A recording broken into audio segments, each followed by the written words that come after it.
Erokamano nyakwaramogi kuom medo kete Ramogi TV ma en Ramogi TV to magi gin weche manyien mag migago mabiro ni kowuok Communication Center Nairobi. Mokwongo thuond weche. Nikastukua gari mbalisha ngurumo kwa hiyo mteremko ya Fontan. Sasa nikastukia tu amegonga gari nyingine nyuma, basi nyingine ya pili naoka gari imeanza kuyumba ndio gari kaanguka. Ng'ata chielo wito ngimane masich apaya manomako bases ariyo e alwora ma flyover tunnel e apaya ma Muhoroni kochomo Londiani.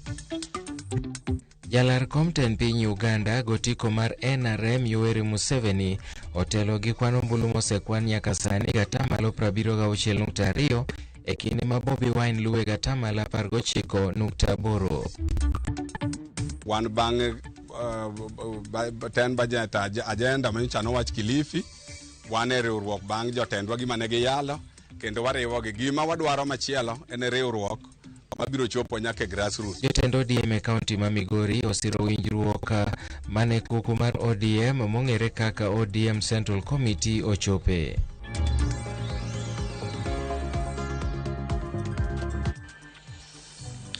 Arwaki ni machiegni nyinga Milton Ochieng'. Ng'ata chielo wito ngimane kanyo kaluwore gi masich apaya manomako bases ariyo e alwora ma flyover tunnel e apaya ma Muhoroni kochomo Londiani. Kaluwore gi laktar maduong' e kathieth ma Fort Tenan, ji 11 notere kathieth mar Rufaa ma Kericho ka ji 2 kuomgi ne chunygi gudo. Nolero ni jowuoth mamoko maromo 40 to notony kendo gin kare. Masirano notimore kar sa 10 makogwen ma kawuono e wang' apayano.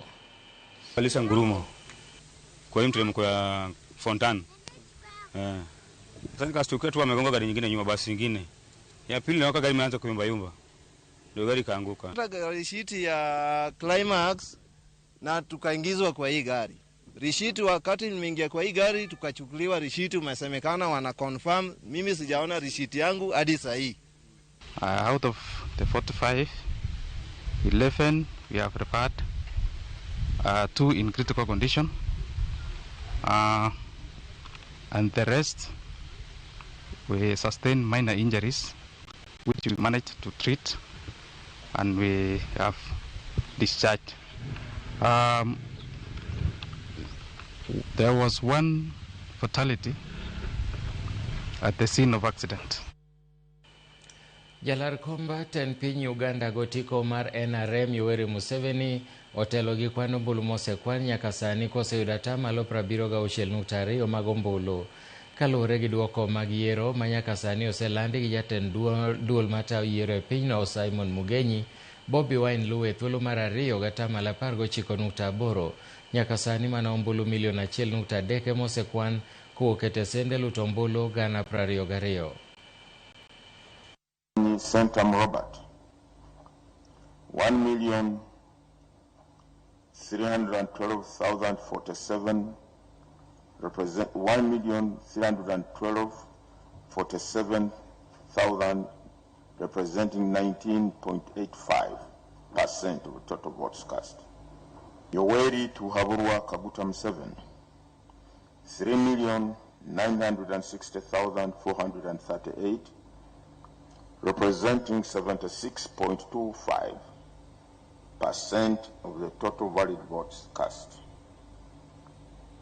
Valid votes in total so far 5,194,338.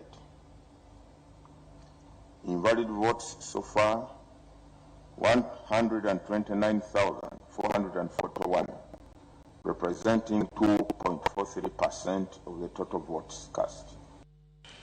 Apisi mar bar migao mochung'ne choko osuru e pachoka KRA omako ndawa manengone romo siling milion 281 manogo e dho wath ma Mombasa e yo ma ok opuodhi.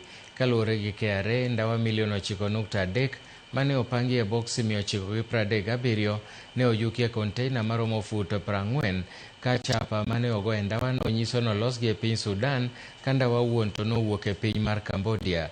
KRA mane ichwalo e piny Sudan ma milambo ne chal ni temo hepo kata panjo ne chulo osuru maromo siling milion 83.3. Apisa ma KRA kaachiel kod mago makedo gi mwandu ma ok opuodhi e kind mamoko pod dhi nyime gi timo nonro e wi mwandugo ma pod ogeng'negi e dho wath ma Mombasa.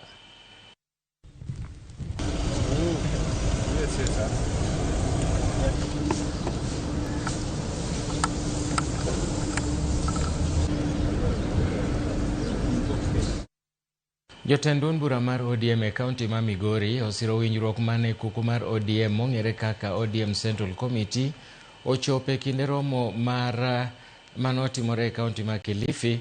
Winjruok moting'o riwore kod duond buche siasa mamoko motelo ne yiero maduong' ma 2027. Jokanyo mag ODM kotelnegi kod jalup jakom mar kaunti ma Migori Peter Kainda wacho ni gintiere kod adieri kod jotend ODM kotelnegi kod ogai ma duond burano Oburu Oginga kendo gidhi nyime kod sirogi.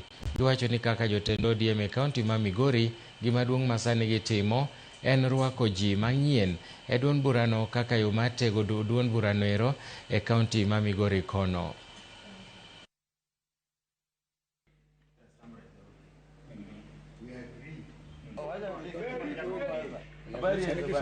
Wan bang' ten budget agenda manyichano wach Kilifi, wan e riwruok bang' jotendwa gima ne giyalo kendo wariwo gi gima wadwaro machielo en riwruok mabiro chopo nyaka e grassroots. Wadwa chako tego chama ma wanyalo kawo loch ka wan kendwa.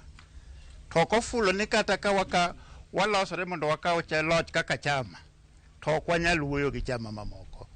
Mane ma jatendwa mar chama wacho niya, wamiye thuolo, chama wacho nomiye thuolo, sama waikore kaka chama mondo wakaw loch, to waikore bende mar wuoyo gi chama mamoko ma ka ok wanyal donjo e loch kaka wan, to waikore gi chama moikore ma wanyalo riworego mondo wadonje loch. Mondo wateg party no joma mine, wadwani mondo wabed gi buche pa sub county kaka sewacho, mondo party obed motegno. Nikech Migori kae mane party otegno, kendo baba ne wacho ni kae bedroom ne. Omiyo wabro wuok oko mondo waland injili mar ODM Migori County, mondo Migori County obed gi party motegno. Tumekubali na tunaunga mkono. Na pia tunasema ya kwamba katika chama chetu cha ODM tunaomba tuwe na umoja na uelewano kutoka ngazi ya juu mpaka ngazi ya chini. Mane odiochieng' achiel kende toko wang' jowi ma Citizen menyo achiedh nade ma japuonjre Cecilia Kerubo mosebedo kokadhi achiedh nade mathoth bang' lalo geno mar riwore kod sikund secondary ma AIC Litein. Wirani no koso omenda mar somo gikone to japuonjre no oyudo kony. Maerien kaluwore gi kony mano onywakne kod mane en jatelo mar FKF kaachiel gi jatend jopuonj e skund secondary ma Litein kaachiel gi jokanyo mamoko e sectors mopogore. Cecilia korka kore osingo matiyo matek e sombe machopo lek mare mar bedo laktar.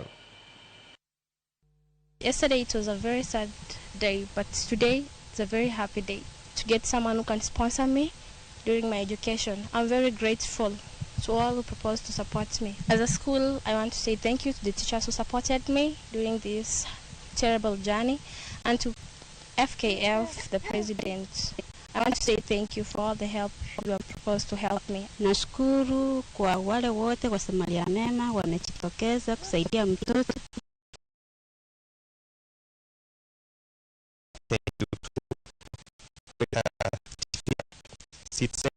For coming for us and assisting Cecilia Mogaka. I'm a friend to Cecilia. I'm very happy kwa kumsupport the Choices Microfinance. We are grateful for taking Cecilia for the support. Then the former president, Sam, we are happy. Thank you and may God bless you. Piny owacho kod jogo manie sekta mar somo okwa mondo manjo silwedo manyalo siro jopuonjre mochando mondo migidhi nyime gi somgi.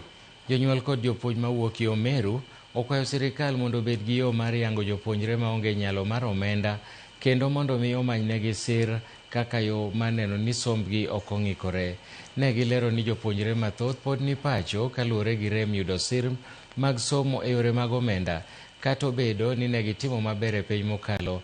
Bende ginyiso sirikal ni mondo mi omed bero skunde manie kor gwenge maneno ni giyudo lwasi makare mar somo mana kaka skunde manie bombe ma Thurka.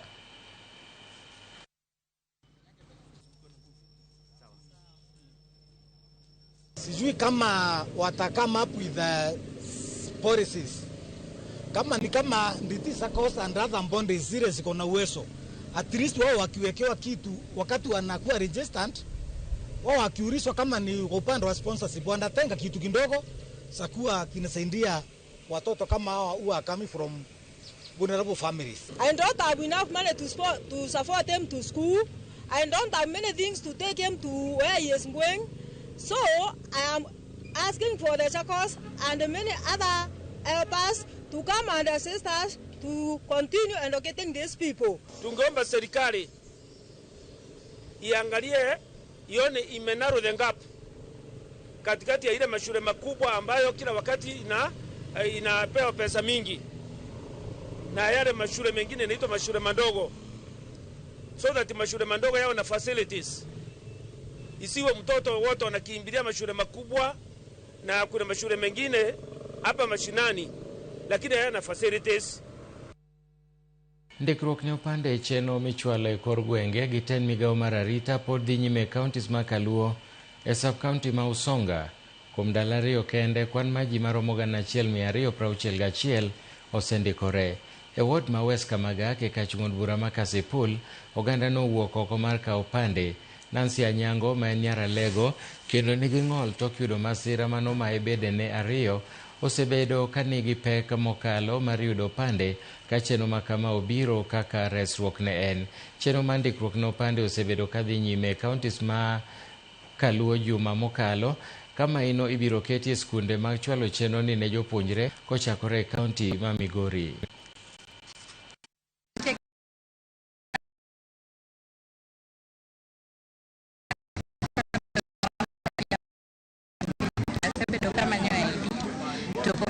Nikech an gi problem e lwetega, koro kanyalo yudo ID due to ni alak fingerprint.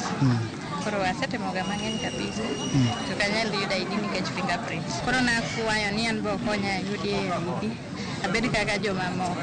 An awuon kipande an go to kipande an namba nyuol mara ne rach. Koro agombo mondo ka ginyalo konya to gilok gimiya namba ni. Tama timo gik mang'eny. Sande duoka pod anyathi pile to yi kata pila piliyo gaboro. Chal kama lek ma japuonjre moro ni Hollis Otieno ma bende nigi ng'ol mar pien del e skul primar ma Sanandiki e kachung'od bura ma Kabuchai nyalo gore e lwanda ponono ni ok obi yudo jochiw kony manyalo konye chulo fees mag somo. Kaluwore kod Hollis, midhiero mar omenda orocho mokalo kendo chungo chenro mage ka koro odong' e dala kende kuom thuolo malach to jowete ne dhi e sikul. Jopuonj mochung'ne japuonjreno ero Geoffrey Munyeko owacho ni japuonjreno osebedo ka geno ma dhi e sekondar to kata kamano omenda onge. Kata kamano jotelo makono lero ni ber mondo mi osilwedo jopuonjre machalo kamano.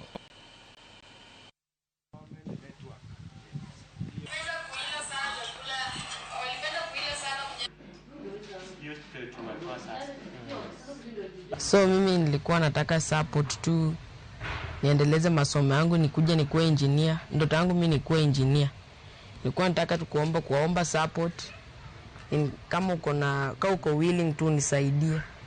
Cause pia mimi si mbaya, ni mwanafunzi mzuri kwa darasa. We have done some assessments, we have done some drawings, we have done some evaluations, and Hollis is okay. He is at meeting expectation level. This boy, once supported, he can reach very far. So we are calling upon the stakeholders, whoever that is willing to come and rescue Hollis Otieno. Hollis is a very bright student, very active in co-curricular. He has gone up to national schools in SNE co-curricular activities. He has been in ball games up to the national level. Na sisi kama Albinism Empowerment Network, sisi tutamshika mkono.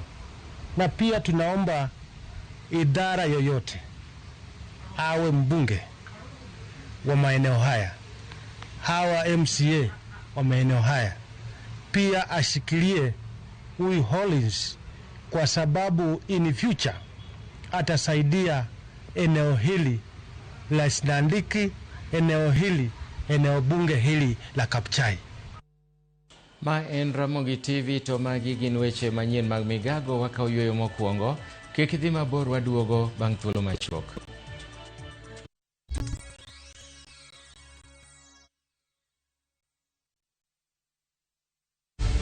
In a world where family is everything, how far will one man go to claim what he doesn't deserve? Viusasa brings you a new and exciting series, Ahadi.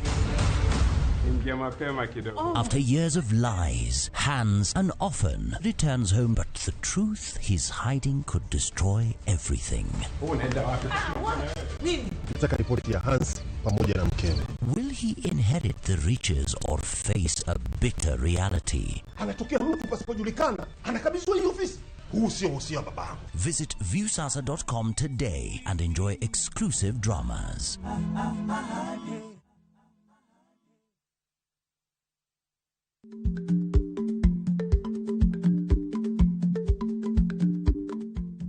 Icha gweno to ichao gwang'. Matiende ni, kapok ing'ado bura ewi wach moro amora, kuong inon ng'ama rach.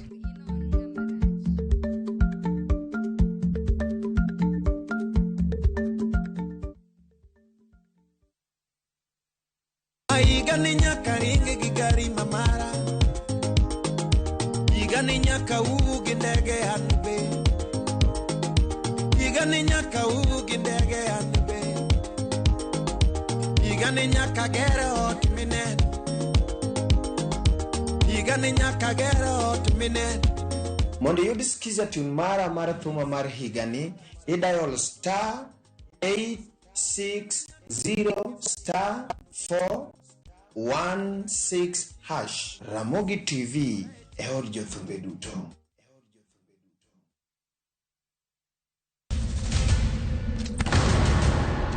Duto teka unusiye gi wachno. To ano ka bibet ka ikinyuome. To kata arus mare ano ka bibiro.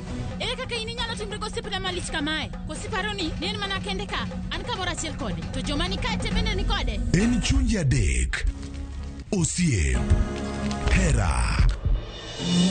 Koda timbe andhoga makelo chwanyruok. Koro onge kaka arus ni nyalo timo. Maye yawa. Ikrine wuodh Parineti. Sigana manyiso kaka inyalo tem paro kod lek ma ng'ato nigo. Kendo yiero nyalo loko gik moko duto. Parineti. Wuok tich nyaka ngeso, saa 2:15 otieno. Mana Ramogi TV.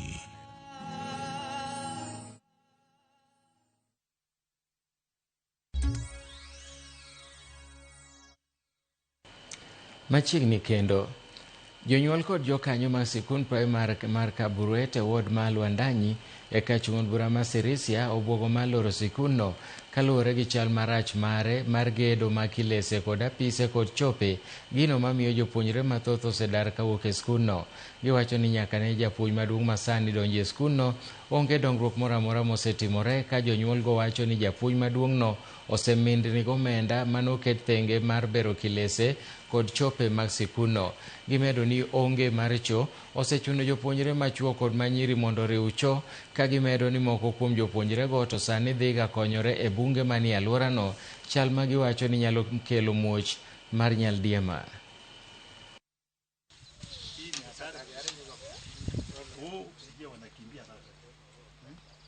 Watoto wanajisaidia kwa fence. Tumeua nyoka karibu 5 juzi kwa sababu ya mazingira ya watoto kuwa mbaya. Vyoo hakuna kabisa, hakuna, maana watoto wanaenda nje na wanashare watoto wa kiume na wa kike. Ukiangalia darasa ya hisi ya grade 9 ilianza saa hii mwaka moja haijaisha, na pesa kwa account hakuna. Napoongea hivyo contractor kwa site hayuko. Tutaandika proposal mara ngapi ili shule ipate nafasi yake ya kawaida. Naomba hii shule watuletee mwalimu mkuu mwenye ataamusha hii shule. Sisi kama serikali, mimi kama mtu wa serikali siwezi ruhusu shule ya karibu nami ikufe.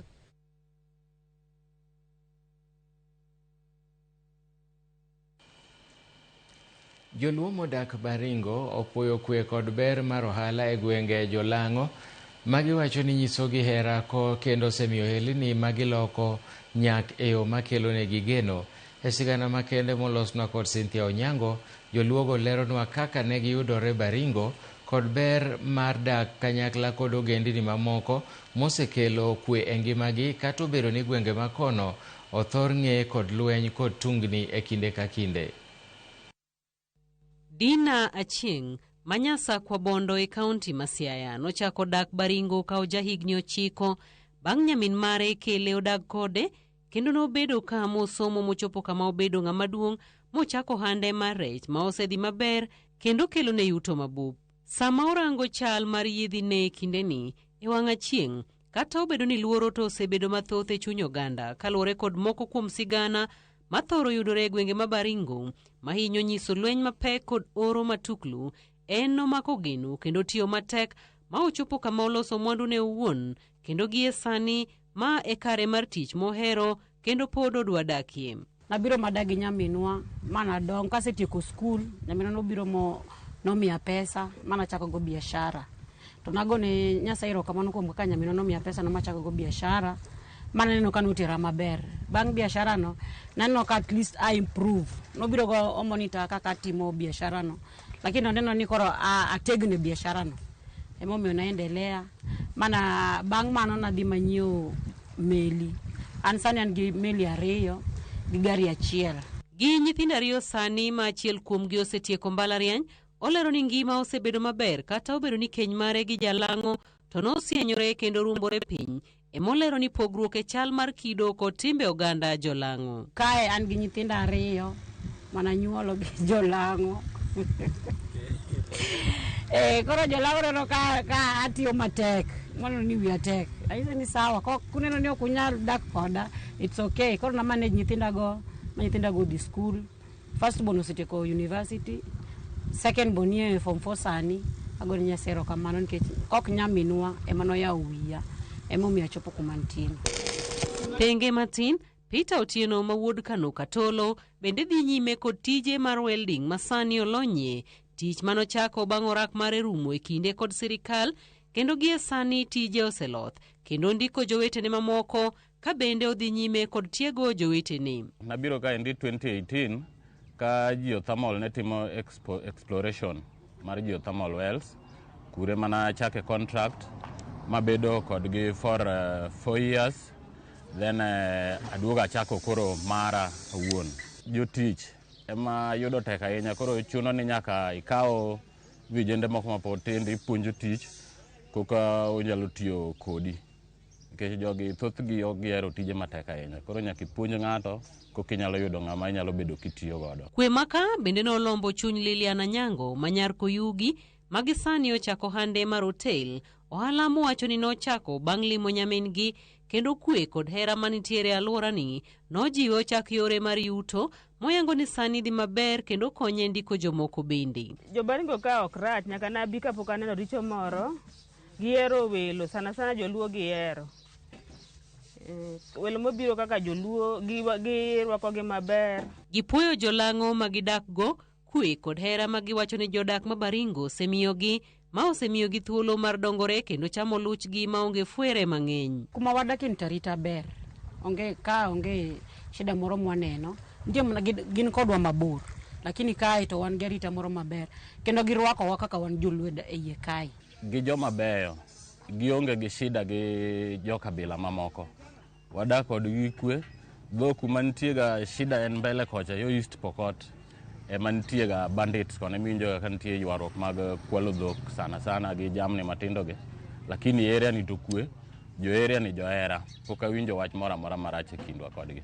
Ber mantie kar dagni gilero ni osemiyogi ywayo jowetegi mamoko, kendo yuto margi bende osebet mopugno mamiyogi thuolo mar limo miechgi sa asaya magigombo dok pacho. Kata saa mora ma winjo na nyadhi dala na diadhi, ok narito bang' dweche 3 kata dweche 2. Every year nyaka bed nadhi dala. Ok anyal koso moka dhi dala. Nikech nawito mama wa 2020 dire mar corona. Lakini kata bed ni nawite kamano, ok ochuno ni kik adhi dala. Adhi ga dala higa ka higa. Makata higa ni apango nadhi dala dwe mar 2. Atemo kata ka dweche 2 rumo, ta make sure ni nyaka dhi dala nikech family na nitie dala kucha. Gweng' ma osebedo ka ong'eyore kod tungni, lweny kod mutni makinde ka kinde, sani koro loko ngima jolibamba, kendo chiwo alwora manyayo metni mag ohelni ka jodak medo puoyo chenro mag kwe kod hera ma jodak osenyisogi kod sir ma osemigi e kinde duto. Cynthia Onyango, Ramogi TV. Migawo mochung'ne thieth e pachoka okwa mondo okaw okang' mar puonjo oganda ber mar yudo pim machon ne tuoche matama moriwo kansa kod mano mamako nyodo. Kaluwore kod laktache mathiedho tuo mar kansa e kaunti ma Nairobi, kwan mathoth ma jotuo e pachoka jochope ute mag thieth bang' kedo kod tuono kuom kinde malach ma bende kelo hinyruok ne gin. Kwan mathoth ma jathoro yudo tuoche makama gin joma mine modak e gwenge kaseyo maduong' dhine chan kaachiel kod gwenge momiyo maino mar kedo gi tuoni dok piny. Male dominated. The women would need permission from the male members to even come to a health facility. So these are some of the very few causes why we get women with late cancers, or women never even come. They are usually just end up dying there. There's also a lot of issues with witchcraft and stigma. Let us be the generation that vow to end cervical cancer in Kenya. Let us leave a legacy. Let us leave no girl unvaccinated, no woman unscreened, and no patient untreated. By protecting our women, we safeguard our families and uphold the dignity of our nation. Together we can and we will eliminate cervical cancer from our country. Rowere mawuok e kaunti auchiel ma kadho nam chumbi obago romo Mombasa matwak weche mag dongruok kaachiel gi weche motegno mamulo riwruok mar piny Kenya. Kane giwuoyo bang' romono, gidwaro mondo micheno ma konyo rowere mong'ere kaka Nyota mondo kony rowere duto mawuok e tunge te mag Kenya, kendo gidwaro mondo rowere oti maber gomenda go e yore manyalo loko ngimagi. Kata kamano, oketi weche mag twak nyime kaka okang' ma chopo dwach rowere duto mathurka.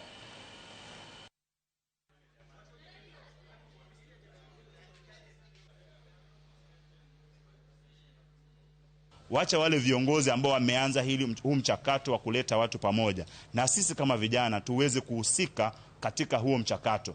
Tuje tuitwe, tulete zile shida na yale maoni na mapendekezo. Tunataka tuhusishwe katika masuala ya maendeleo. Tunataka tuhusishwe katika mambo ya kujenga sera. Tusiwe watu ama wafuasi katika masuala ya siasa. Sisi kama vijana tunaamini ushirikiano na kuwa na kiongozi mmoja mwenye anatuelewa maslahi yetu, mwenye anatuelewa matakwa yetu ni muhimu zaidi. Na kiongozi huyu tungependa anapofika pale katika lengo ya kula National Dialogue aongelee masuala ya Mombasa na aongelee masuala ya vijana wa mama na vile vile wazee. Ali Hassan Joho, yeye ndio imeonekana ako katika ile kipaumbele ya kuleta watu pamoja kuzungumzia ukanda wa pwani.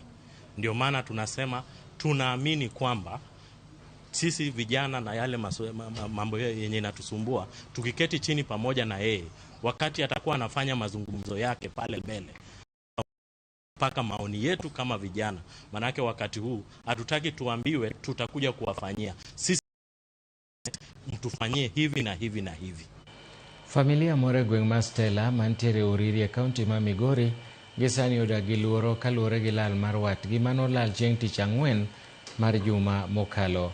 Familia mar Ronald Isaboke ywak ni watgi mong'ere kaka William Isaboke ne owuok kadhi e chiro ma Stella kaka pile. Kata kamano odiechieng' onogono ne ok oduogo pacho, dwaro makoro osemonogi nindo. Owadgi rawerano wacho ni gisemanye kuom thuolo malach ka geno gi e sani en ni kamoro gibiro yude kongima.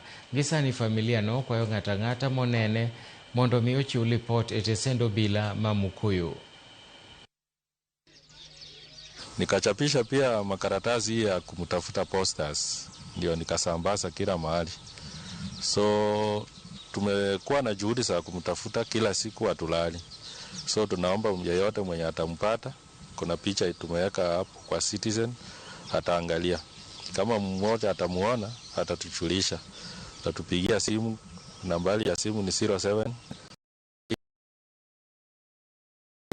Huyo shemeji yangu William alitoka kama amevaa shati ya white na rongi ya praki. Sasa venye alitoka hajawahi rudi. Tunaomba tu mwenye atamuona amrejeshe Stella ama atupigie simu kwa namba ya 07 58 412 943. Mwenye atamuona tafadhali, tunaomba tu arudi nyumbani. Apisi mar jamin wach maduong' ma pacho ka oyango ni giseyudo seyo mar mibadhi maluoro moko kuom apisas mag sirikal kaunti ma Homa Bay kowuok kuom duol makedo gi mibadhi e pacho ka EACC. Maeri en mibadhi maluoro nyiepo mag mwandu mopogore opogore manengoge hao siling milion 348 manotim kod apisas madito dito e kaunti ma Homa Bay. Apisa madit mawuok e duol mochung' ne tije sirikal owacho kaachiel kod kambi mar moro ma ji giwegi mosebedo ka ng'iepo. Nonro yango ni manen clerk machon e kaunti ma Homa Bay Odhiambo Daniel Kaudo kaachiel kod jodito mamoko 5 e kaunti no noriwore e mibadhi mar ng'iepo mar mwandu e tenda manochiw ne sirikal kaunti ma Homa Bay e iko omenda 2018-2019, tenda manowinjore oger godo apise ma County Assembly ma Homa Bay. Tenda nowachore ni ne ochiw ne kambi moro ma itudo kod jotije mag sirikal kaunti ma Homa Bay. Wach makoro lieko kaka mibadhi matiyo arietha kod omenda piny owacho ne otigodo koriwo dhi ataro kod chike mag chiwo tenda. Kaluwore gi ketho makamano, ne ochuno duol mochung' ne mibadhi e pachoka manono burani manyaka sani apisi ma jomin buche e pachoka ogolo siem mondo mi odonjne ji 7 kod keth mar mibadhi.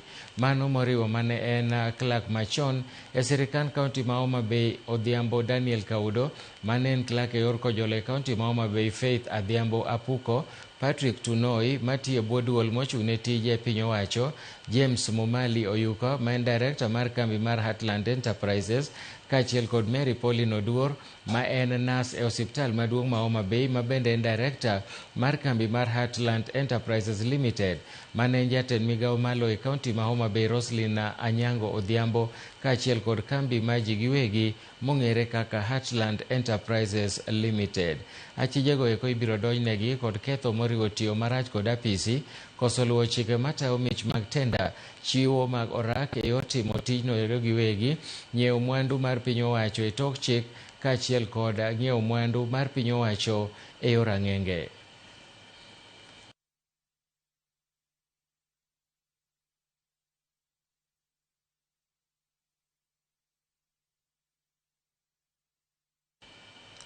Obila e gwenge ma Borabu e kaunti ma Nyamira opuko lita 640 mar kong'o ma ok opuodhi ma chang'a mane omaki kapango e gweng'no.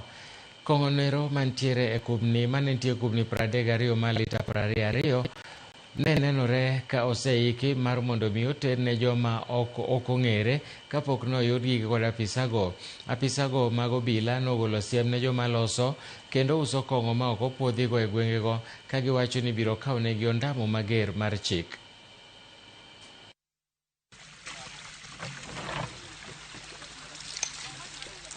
We have destroyed by pouring all the 640 liters. This is just a warning to those people who are dealing in this business, that we mean well for the community of Borabu, we mean well for the residents of Borabu, and we are going to work hard as a team to ensure that we get rid of the bigger fishes who are supplying, so that we cut the source for the smaller ones who are the retailers. This is in line with the presidential directive on combating illicit brews and drugs. So as a team, following the directive, we met and decided that we are going in for the bigger fish, those people who happen to be suppliers to the smaller retailers. Jogo makelo ne ratich jok modagi kute mag ayaki pacho ka obago ng'anyo ka giwacho ni giserango winjruok ma e kind piny Kenya kod piny Amerika kendo yudo ni en kare. Winjruok makamano geto machiwo sir e yor omenda ne piny Kenya masiro chenro mag thieth kaka yudo yedhe makonyo gayo kute mag ayaki, malaria kod tuo kahera kod mamoko kaka polio. Gimero ni nonro mar oganda jo Kenya ok bi chiw oko kendo chenro makamano ibiro tak kaluwore gi chike mapacho ka. Dwachgi maduong' en ni mondo seneta ma Busia Okiya Omutata mondo witoko ng'ur manochwal e doho mar chungo sir makamano. Nobiro motimo gimiluongo ni stop work order. Ne gigolo kony te mag joma nigi kute mag ayaki. Koro kochopo November to ne giduogo giwacho ni wadwa konyo Kenya mana ka ube uyie ni udwa keto pesa. To jok manonego bed ni konyowa madiere cha noko wuoyo noko wacho gimoro amora. Sani kore mwawinjo joma nie bunge seneta Okiya Omutata winjo kiluongo nyinge ka odhi mondo koro kik pesa cha donji e Kenya mondo konji. Matiende ni koro milion achiel giwiye manige thieth ka gi joma nigi TB gi joma nigi malaria sani koro bro yudo ka gin gi tich matek ngima gi ni hali maratari. Mokwongo pesa nok mare mano pes jopiny owewa mos mondo wamuony yath wacham yath mondo wadag igni mang'eny. Wan gi nyikwayo wan gi ute wan gi mierewa monego bed ni wadongre to ka koro aonge yath mar ayaki nyiso na adhi tho koro owenwa yath mondo wamuony mos. Ten County ma Migori kokalo kuom migawo mar somo e kaunti no kod riwruok mar Lifestro ochiwo masinde mag thiedho pi kata water purifiers maromo 458 ne skunde 90 e kaunti ma Migori mar konyo neno ni jopuonjre oyudo pi maler. Jafwambo marwa George Juma miyowa ler kowuok e kaunti ma Migori. Lipod kuom migawo mar somo kaachiel kod thieth e kaunti ma Migori yango ni kwan jopuonjre mathoth e kaunti ma Migori osebedo ka gamo tuoche mathoth ma oting'o tuono mar kachocho kata bilharzia nikech gimodho pige mok ler e sikunde. Mae osemiyo kwan mathoth mag jopuonjre lewo sikul ka gimanyo thieth ne tuochegi ma ikelo kod pigego mok ler. Pi ma wamodho be bedo ni ler. That is why we want ni at the household level sama gimadho pi mochwaki kata mobedo purified. Sama gine school gini access to safe water. Tend kaunti ma Migori bende osebiro katiyo kod mon mathoth e kedo kod tuoche ma ikelo kod lil ma oting'o tuo mar nyaldiema, kachocho kaachiel kod mamoko. E okang' mar reso jopuonjre kuom tuoche ma itino kod modho pi ma ochido, Tend kaunti ma Migori ka otendore kod mar Lifestro ochiwo masindego mag thiedho pi ne jopuonjre e skul mar 90 e kaunti ma Migori mangima. Chendoni mane yawa yang kod gavana ma Migori Ochile Yako igeno ne dhi chiwo pi maler ne jopuonjre maloyo 176 e kaunti ma Migori mangima. We will be sharing 458 of them. They are distributed as follows to all our sub-counties: Awendo 58, Kuria East 88, Kuria West 55, Nyerere 124. Ochile twak mare ni wanete ni kaunti ma Migori ka okalo kuom migawono mar somo kaachiel kod maro mar thieth koro ikore mani ko jopuonjre obedo kod pi maler e skunde. Can drink clean water, have healthy children, children who are healthy, children who do not get sick, children who are energetic are the children who will pass their examinations. Masinde mathiedho pigi obiro kindeno ma jopuonj e skunde mathoth e kaunti ma Migori wan jopuonjre osebiro ka koro modho pigego mok ler ka bende masinde ma ochiw kod Tend kaunti ma Migori gi koro dhi reso gi mokalo. Koro wayudo ka koro sani gini dhi konyowa nikech en gima tiyo maber, ochungo pi kendo nyithindwa pi ma nyithindo modho ituome aore mamol, ituome e ponds, moko be ituomo nyaka e bath ndara. An mano nyocha miyo nyithindo ok nyal somo maber nikech ich mor masaka sa. Jopuonj wacho ni jopuonjre bende kinde ma okalo osebedo ka gamo tuoche ma opogore opogore nikech gimodho pi molil kendo thothgi ok dhi e skul e yo mowinjore. Machalo bilharzia kod tuoche mamoko machalo kaka diarrhea to gi the rest. Koro tuochegi waparo ni pigni nikech wadhi tiyo gi pi maber, tuochegi dhi dok chien kendo dhi kelo health mar nyithindo bedo maber. Wan kendo gi bowl moro ma samoro be wagole pi to bowl is very salty and therefore if we can get this ka wanyalo yudo this gadget nyalo konyowa moloyo. Naomi Aluoch osebedo ka gamo tuoche ma ikelo kod pi molil ka opoyo Tend kaunti ma Migori korono mar Lifestro kuom kelo masinde ma bende dhi konyo e thiedho pi. Water purifiers is now bringing this to another level because contamination happen at different manufacture ibro ka process no it has to be purified. Koro the live straw purifiers they make sure ni picture ler. George Juma, Ramogi TV, Migori. Jopur ma West Kano Irrigation Scheme koro ywago reyo ewi midhiero mar winy masani ohonore kendo chamo kendo tieko nigi ochelo e damba. Gino ma oseweyo gigi lal mathoth. Mana kaka ripota marwa Millicent Adhiambo leronwa, jopur oyango ni gisewito heka maromo 94 mar puothe ochele nikech winy kendo gikwayo sirikal mondo donjre kendo resgi. E ndalo apar sani nyaka ne winy chak chando jopur ochele ma West Kano Irrigation Scheme. Jopur go yango ni gionge kwe kata matin ni mar chuno ni giriembre gi winye puothe chakre kogwen nyaka podho chieng'. Wau donjo puodho saa 12 okinyi to wowuok saa 1 otieno. Eka winyo dhi to gidhi te moko iwe nindi puodho kanyo. Bende gilero ni winy go magiriembo ka gitiyo gi onjura kata orujre, goyo depe kod liyo wenge gi tek makata giriembo to ok sudi. Wariembo gi kwatiyo gi ikaw kube tigo gi kede ka ichwaro gi kede kamandi ko madhi dhi modong' podong' adong' pod ichaki choko muya kendo madiriembe godo. Ing'wenyo lo iketo onjura to seche moko onjura no be igoye to sogo manyasani ni en digital manyasani.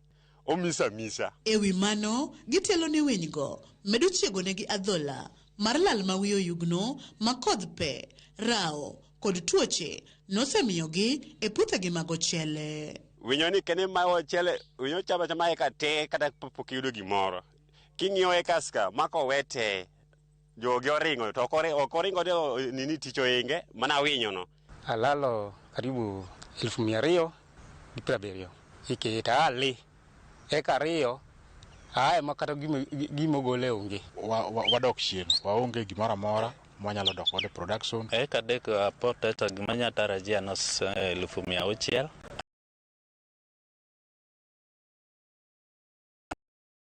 Tugo wacho ni sani chuno gi kayo ochele mapok oromo mondo giyudie gimoro matin nikech midhiero mar winy osemiyo giwito eka 94 kendo mahewo puothe 30 bende gisejwang'o. Gisechegi eki nitiere jowa manyogolo michele prematurely, block H gi block E2 wawito 94 acres ma winyo chamo. H alone 60 acres, E2 42 acres ma jopur goweyo. To cost of production sani ni malo en at 71,000 shillings per acre. Koro you can imagine ni wawito how many millions. Maduong' moloyo koro gipenjore kaka gibiro puonjo nyithindegi kendo dolo okumbo. Giwacho ni kata gope mane giholo mar jiwo pur margi gikia kaka gibiro chulo kalure ni geno giduto ne giketo e puothego makoro winy otieko. Thothgi ok ochulo loan kendo ok ging'eyo kaka hatua mibiro kaw negi. At the same time ikruok maber mar production mwadhi timo kendo ni sida. Koro pesa manyalo tero kar nyithind skul waonge go. Yath gi ndege mondo mi winyo odoge piny matin.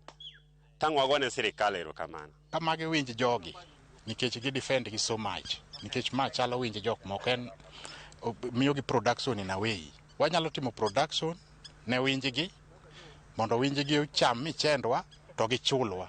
Nikech wan bende wantie nyithindo madhi sikul, utuwa bende okethore odonwa ger, wan bodonwa endelea kaka jok moko bende endelea. Oyie ogony chunye, okony jo West Kano. Jo West Kano ywak, wito pesa mang'eny.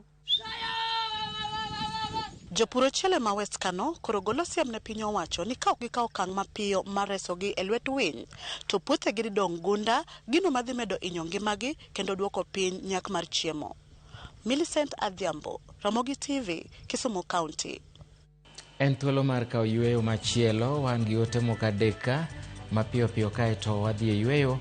Eli Apudo, japuonj kanisa Emmanuel Center Church, kod Mama Grace Apudo wacho ni newsletter ahinya ka wantiere Kabondo kendo wabudho gi Dennis Opio kod Church Warden Mama Ruth Owocha gi jokristo duto ma Emmanuel Center. Machielo ka bende wacho ni an Martin Ochieng kawuok Rweya obudho gi Pastor ne Silpa Magambo to gi Karan Joshua Ochola kod Bishop Charles Mayoga. Japuonj Jacqueline Owino en bende wacho na noneno kowuok e kaunti ma Kisumu. Erokamano. Kaeto mogik ka en Fred Nyakwaka kawuok Busia, wacho noneno Ramogi Maler umora kakutayo chenro magu. Okwayo hayo maber ni nyithindo duto madonjo e klas 10 e higani.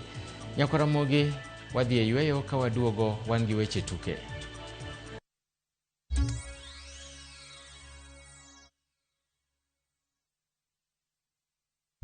Teke na We Go Boda. Chanua Jam, fika on time at the lowest